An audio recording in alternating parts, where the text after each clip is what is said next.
Ya, pemirsa, total belanja pemerintah pusat dan daerah yang tersisa saat ini mencapai 1.200 triliun rupiah. Oleh sebab itu, pemerintah akan mempercepat pelaksanaan belanja hingga akhir tahun 2020. Pemerintah memastikan akan mempercepat belanja pemerintah hingga akhir tahun untuk mengakselerasi pemulihan ekonomi nasional. Data Kementerian Keuangan menyebutkan pada kuartal 4 tahun ini, pemerintah pusat dan daerah harus membelanjakan anggaran hingga lebih dari 1.200 triliun rupiah.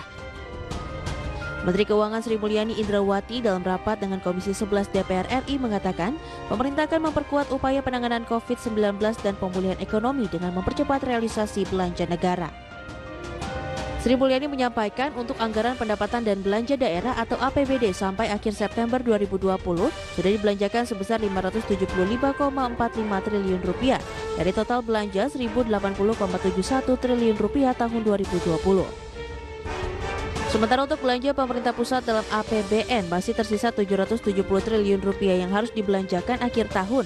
Adapun penyerapan belanja akan tergantung pada kecepatan seluruh kementerian lembaga dan pemerintah daerah dalam mengakselerasi belanja mereka. Untuk berbagai tujuan, dari tujuan yang sifatnya sosial, ekonomi, bahkan juga politik keamanan kan juga masuk di sini. Jadi kita juga perlu. Kalau di pusat, kita kuartal keempat ini masih ada 770 triliun lebih.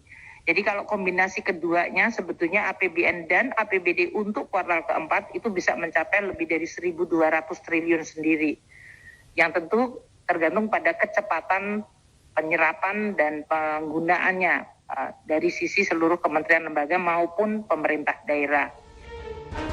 Menteri Keuangan berharap belanja yang dialokasikan harus dapat tepat sasaran, terutama untuk penanganan kesehatan dan mendorong daya beli masyarakat. Sebagai catatan, realisasi ekonomi di kuartal ketiga 2020 sebesar minus 3,49% dan kontribusi belanja pemerintah sangat signifikan dalam menahan kejatuhan ekonomi lebih dalam. Dari Jakarta, Rajo Patmo, IDX Channel.